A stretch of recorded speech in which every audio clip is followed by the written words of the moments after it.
This episode of Q Point Podcast is pre-recorded, produced and sponsored by Karina Quirk, broker at Next Home Experience.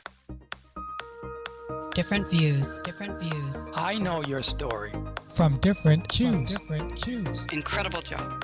He's David Quirk. You brought it up. And she's Karina Quirk. Imagine. This is Q Point. Joining us now in studio is Maine Democratic gubernatorial nominee Hannah Pingree. Welcome to the program. It is great to be here. Thank you for doing this. Thank you for making the trip.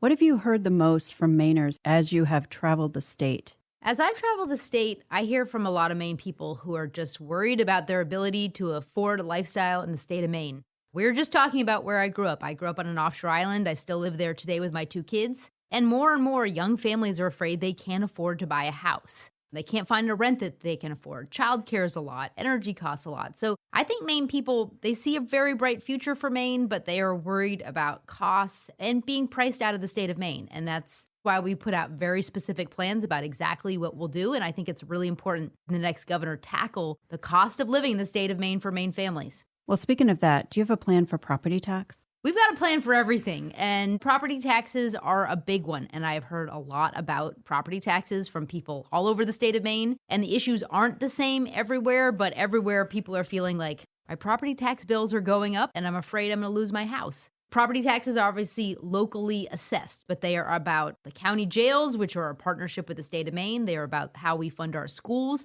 and also how we fund our towns. I think the next governor needs to work with municipalities and regional governments to stabilize and bring down property taxes and bring relief. I've put out a very specific plan to double the Homestead Exemption, which will help some families to increase our program to deliver very specific relief. But then we actually have to figure out, how do we bring down the cost of services? How do we think about doing things more regionally? Maine has 485 towns. And I believe strongly in local control. I chaired my local school board for 9 years, but we are doing things in a pretty inefficient way, and we don't encourage communities to work together. So I think there's a lot that needs to be done to lower property taxes. I will say, what do we have in the state of Maine? We have a lot of people who come here to visit in the summertime. We have people who own second homes that are very valuable. And the cost of keeping up the infrastructure for all of those second homes is a lot. And Maine people bear more of that burden than the people who come and visit. So we have been talking about mechanisms to think about how we tax second homes owned by non-residents that are above a certain value and use some of that for property tax relief, as well as the kind of infrastructure that we know in Maine needs a lot of work.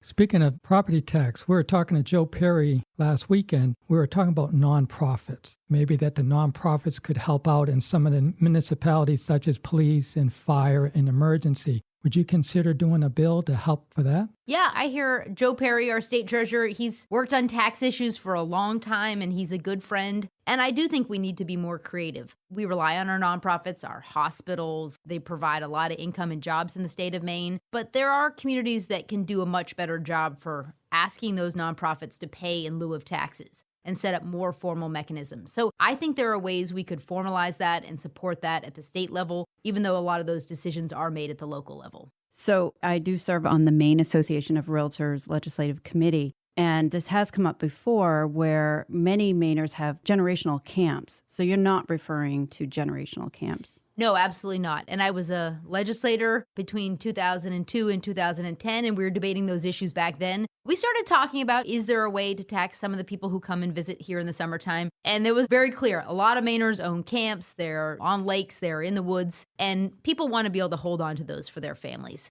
But what we're seeing now is more and more of these very, very high-value homes. And realtors do a great job, and the folks who come here and visit in the summertime are delivering a lot of value to the state of Maine. But still, it's a lot of work to maintain fire departments, to maintain the infrastructure that goes to these very expensive homes. So we've started to see other states. New York just passed a new tax on homes valued over $5 million that are second homes. So I think there are ways to go about this. I think it would require bipartisan support because we actually might have to change the Constitution and the way we assess property taxes. And I actually think that would be a good conversation. I don't think this is a sort of Democrat-Republican divide. I think whether you're in Washington County or in Hancock County or in Southern Maine, people are feeling the kind of same pain of huge increase in home values, lots of our real estate being sold out of state, and a difficulty in just being able to afford a year-round home. I'm sure the other issue you probably hear on the campaign trail is how much electricity costs. Yeah, absolutely. Housing, healthcare, childcare, electricity costs, utility costs, everything has gone up. And I hear Maine people are struggling with everything, especially energy costs. And do you have a plan for that? Certainly. There are a lot of kinds of energy we consume, and you guys are in the car business, and you know the price of gas has gone up a lot, and that's a harder one for a governor to work with the legislature to actually juggle policy. But when it comes to electricity rates, we do need to do a better job. And I will say we've seen huge increases over the last couple of years. They've been driven by some of the huge storm events we've seen in the state of Maine. Our electricity grid is not prepared for the kinds of storms we are now seeing. It also is overly reliant on natural gas, and we've seen those prices really go up, and that has hurt Maine ratepayers. And we need a balanced conversation to ensure that any kind of clean energy we are building actually benefits Maine ratepayers. I wish there was a switch we could turn on overnight. We're going to need to invest in our grid in a way that doesn't just profit the huge utilities, Central Maine Power and Versant Power. I want to cap their rate of return at 6%. Right now, they're getting a much higher rate, and Maine ratepayers are paying for it. I think we need to keep building clean energy, but we need balanced solutions to ensure that if we build big wind in Aroostook County, which Aroostook County wants right now, we need to ensure that Maine ratepayers benefit. And there's a way to get that done, but we need to have better deals being made by the Maine Public Utilities Commission. We need better policy in Augusta, and we have put out a very specific plan to do that. I also think part of it is we have a pretty inefficient grid. I mean, we're a huge rural state. We're trying to maintain a lot. And things like heat pumps, more weatherization, energy efficiency, that is actually a way to keep helping Maine people save money on their bills while also diversifying how our grid works. What are your thoughts on these AI data centers?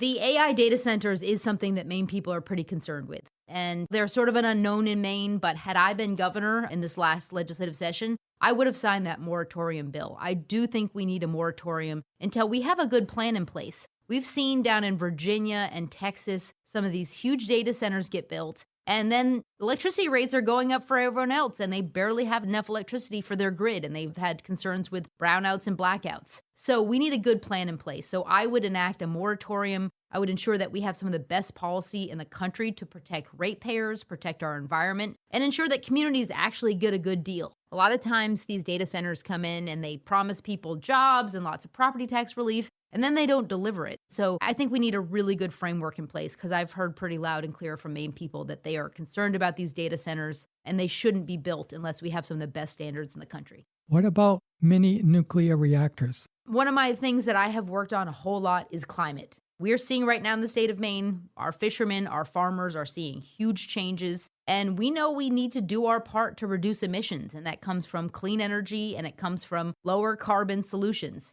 And I believe in energy innovation, and there is some innovation that is coming and happening in other parts of the world. So I am open to different solutions like that, but they need to be cost effective. And right now, what I've heard about nuclear is it is much, much more expensive, and we need to ensure that it is safe. And I think Maine has a long track record of being concerned about nuclear safety, and I wouldn't support anything until it was really proven to actually save money and actually be safe. Let's pivot to DHHS. The department has faced significant scrutiny following a number of reported child deaths.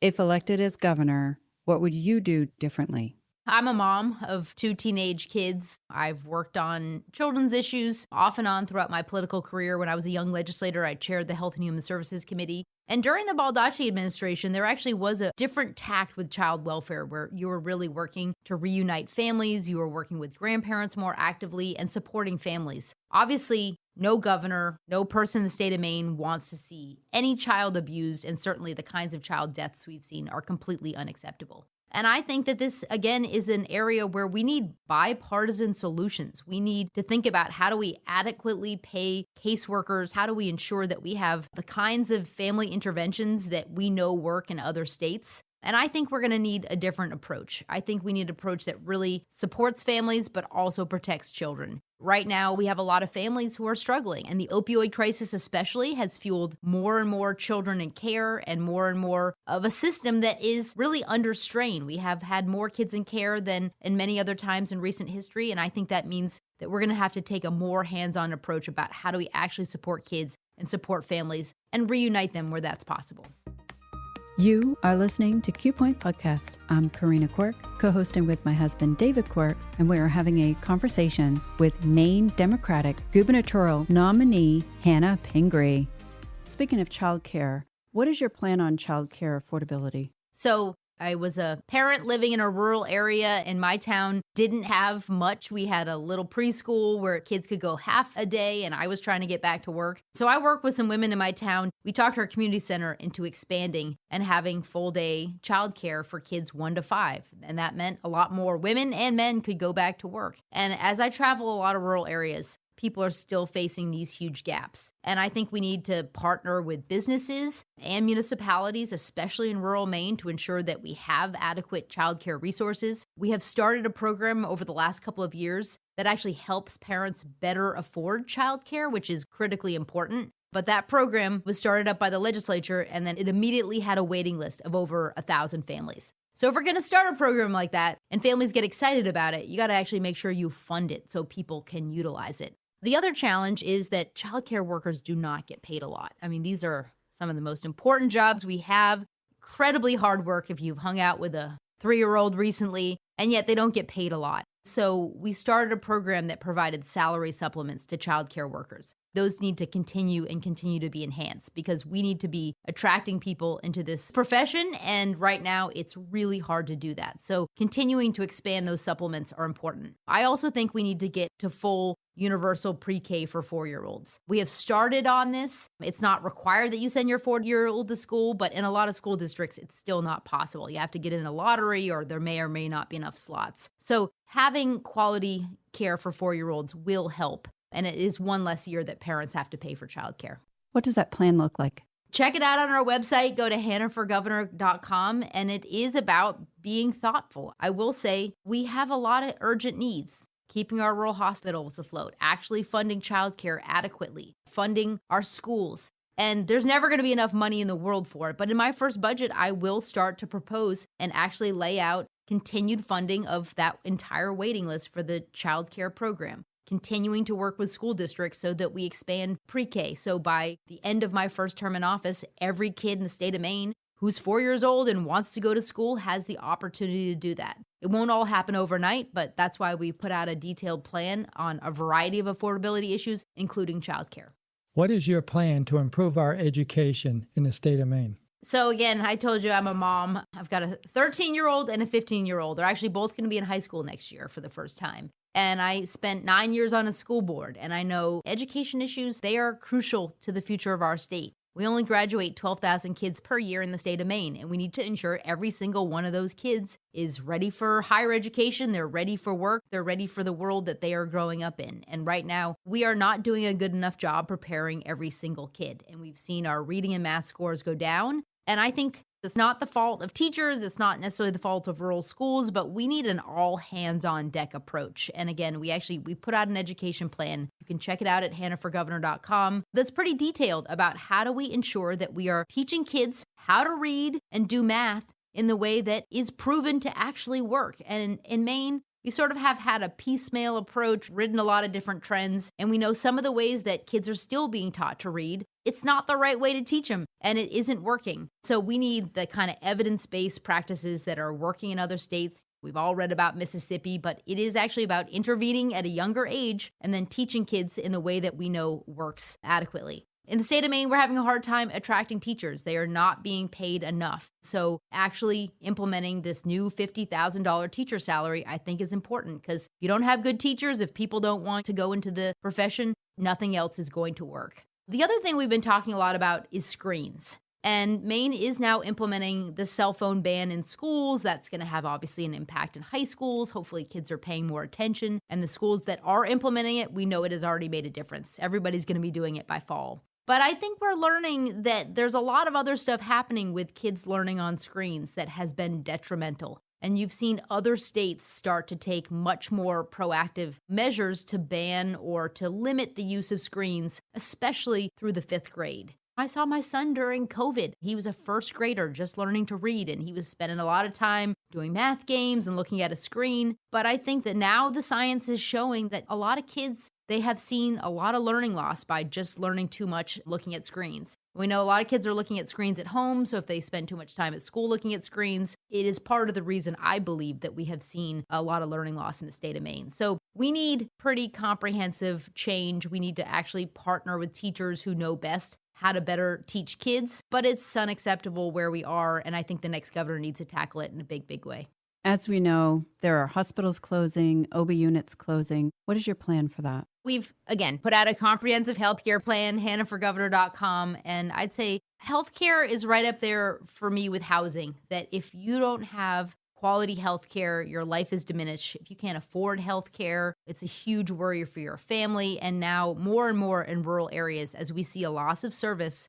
We have areas of the state that people may or may not feel comfortable living. If you're a senior and you can't find adequate primary care or the doctor you need, you might not feel safe living there. If you live in an entire county in Maine where you can no longer give birth to a baby, you might say, well, this county doesn't really care about families and kids. So we are facing a crisis. This is one of those issues where the Congress has passed last summer a big bill. It's called the Big Beautiful Bill. I think it's a pretty bad deal for the state of Maine, and it gave huge tax cuts to the wealthy, and then it cut significantly in our Medicaid and Medicare programs. Those go into effect next year, and Maine's next governor is going to have to figure out, how do we keep our rural system afloat while dealing with these federal cuts? I'm hopeful that some of them will start to be reversed because they're going to have the same impact in red states as they're going to have in blue states. But right off the bat, I've been talking a lot about investments in primary care. I think we put more money at the front end so people can find a doctor or a nurse practitioner to actually keep them healthy. I think we need to invest in the community health clinics that are doing a good job on the ground.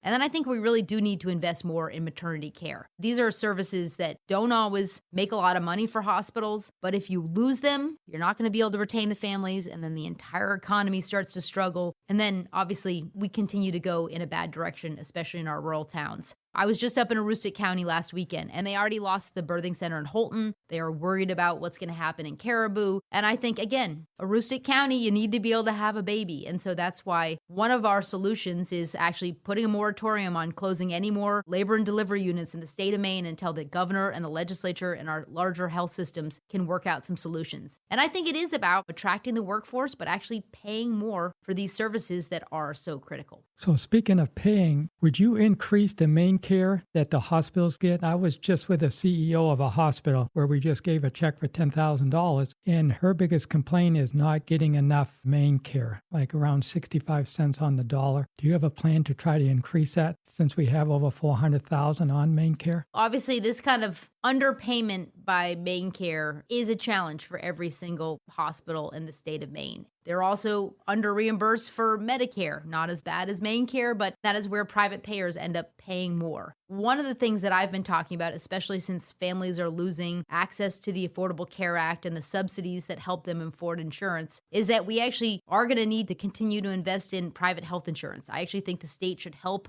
to actually negotiate on behalf of individuals and small businesses for a state-sponsored healthcare plan so that there is a payer for people right now who are going without insurance. Because the very worst thing for the hospital are those people who show up with nothing. But MaineCare reimbursement rates are important. They're important so that hospitals and other health facilities can actually pay people an adequate wage to attract them to different parts of the state of Maine. And they are important for our rural hospitals to stay afloat. And a lot of times we do give our rural hospitals some extra money because we know that MaineCare is under reimbursing. But obviously we need radical change in our entire country's healthcare system, and states are kind of nibbling around the edges. I'd like to see a universal system at the federal level, but until we have that, we need to be partnering more with our rural hospitals so they stay afloat. And I do know they are being under reimbursed by MaineCare, and I think we need to keep finding ways to pay them more so they can stay in business. What was your reaction to the recent fatal shooting involving immigration and customs enforcement in Biddeford? What just happened in Biddeford was devastating. I actually went down to Biddeford that night and attended a very peaceful vigil where hundreds from the community had shown up.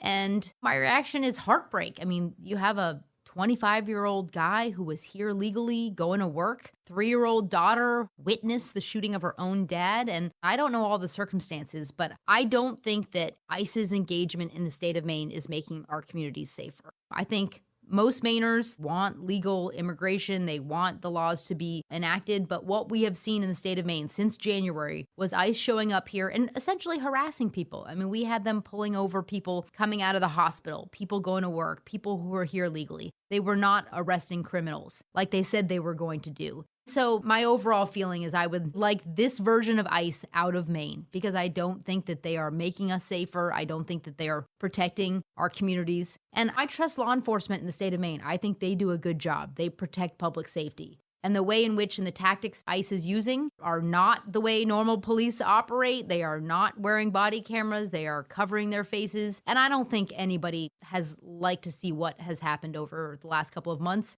This shooting is pretty devastating. I mean, we've seen multiple shootings by ICE across the country. And in many cases, it's just these traffic stops. And people in Biddeford are pretty devastated, as are people all over the state of Maine. And I think it's the job of the governor, but also Congress, to rein in what now seems to be a very out-of-control police force. You are listening to Q Point Podcast. I'm Karina Quirk, co-hosting with my husband, David Quirk, and we are having a conversation with Maine Democratic gubernatorial nominee Hannah Pingree. Reportedly, there has been 19 gun violence incidents in Lewiston by youth. Have you heard about that? Yes, I've heard it from families on the ground in Lewiston. I've heard it from immigrant community leaders. I've heard it from people in the school systems who are really worried about youth accessing unlocked guns, getting illegal guns, and the kind of gun violence that has happened in that community. And Lewiston's a wonderful city. People want safety. They want their kids to be able to go to school in a safe way. They want their streets to be safe. And I think they do need a partnership with the state of Maine to both rein in the illegal guns, to ensure that these youth who sort of seem to be now somewhat habitual reoffenders do face some consequences, and provide more safety to the city. I think Lewiston is a city that is thriving. It can be thriving much more in the future, but safety is a requirement, and right now people are not feeling safe. So why is now the right time for Hannah Pingree to become Maine's next governor? I've been a Mainer my entire life. I was born in Belfast, grew up in a small town. I've been involved in public service for over 25 years. And again, I've told you a couple times I have 2 teenage kids. I think Maine is now at a pivotal point. We're at a point where people want to see an optimistic vision for Maine. They want it to be a state where young families can afford to stay. But we've got to solve some critical challenges. We need to ensure that housing and healthcare are affordable. We need to ensure our economy grows. We need to ensure that we are a welcoming state. The thing I love about Maine, again, I grew up in a town of 400 people, still live there today, is that people still care about their neighbors. And my town, my husband's a volunteer firefighter, is the chair of the planning board. I mean, everybody is engaged. And that's how I think about the entire state. People want to look out for their neighbors. They want to be welcoming. They want to be friendly. And I think our politics right now has been very divided. I have always spent my political career trying to bring people together. I was elected unanimously as Speaker of the House. I worked really well with folks like Josh Tardy. We actually negotiated budgets together. And I think Maine's future can be very bright if we can actually bring people together to solve problems, to reduce property taxes, to solve our energy challenges, to make sure that Maine is affordable, to make sure people feel safe and protected wherever they live in the state of Maine. And I think that's going to require leaders who are collaborative. I think it requires leaders who care. And I think I have both a record and track record to actually get the job done. I like men and women, but I think moms, they know how to get things done. They know how to bring people together. And at this pivotal time in the future of the state, I'm ready to do it. Well, I would be remiss if I didn't mention recent polling has shown you with a significant lead in the race. The only poll that matters is on Election Day. It's obviously gratifying. It was a very competitive Democratic primary. I ran against 4 other good people, and it was a very positive campaign. They're all now supporting me in this general election. And I think that we're talking about a vision for Maine's future that people are excited about actually solving challenges. So love to see the polls, but we're not going to take anything for granted. We're going to do everything we can over the next now less than 4 months before the election. And I look forward to meeting lots more Maine people and hearing their ideas and concerns. And we're going to do everything we can to win because I think it's a really important election that leaders who care deeply about the future do win. I also see that you're doing a great job on fundraising. Well, obviously, part of putting together a campaign is getting a lot of people on your side. And during the primary, we had thousands of people donating money, knocking on doors, having house parties, putting up lawn signs. And we're going to keep doing that all the way through the general election. And again, I'm very proud. We've now raised over $3 million. A lot of that was spent to win the primary. But we're going to just keep talking to donors of all sizes, but also all Maine people, whether or not they support me. I think it really matters that you demonstrate that you can bring people together, you can get a lot of people excited, and I think our fundraising numbers also show that. If people want to get involved in your campaign, how would they do that? So I've said it a few times. We got a website, hannahforgovernor.com. You can volunteer. You can sign up to get more involved. You can read about my background, about our policy plans. We are now working with the Maine Democrats. They're opening offices in every county in the state of Maine, and we will be out there every day until Election Day. We've been marching in parades. We've been attending fairs and festivals. We'll be having town halls. So we look forward to seeing people out there. Maine Democratic gubernatorial nominee Hannah Pingree, thank you so much for joining us. It's been a pleasure. Thank you both for doing this. Love being here. Thank you. You've been listening to Q Point. Follow us at qpointpodcast.com or on your favorite streaming app. This is where you can get the news from the people who make the news. Make sure to join us next time. We hope you tune in. Q Point Podcast invites guests and candidates from all parties to join the conversation. The views, information, opinions, and comments expressed during this program do not necessarily represent those of the host, Q Point Podcast, associates, affiliates, and CQRE LLC. Thanks for being a part of the conversation. Catch every episode at qpointpodcast.com or wherever you stream. Tune in and tell your friends.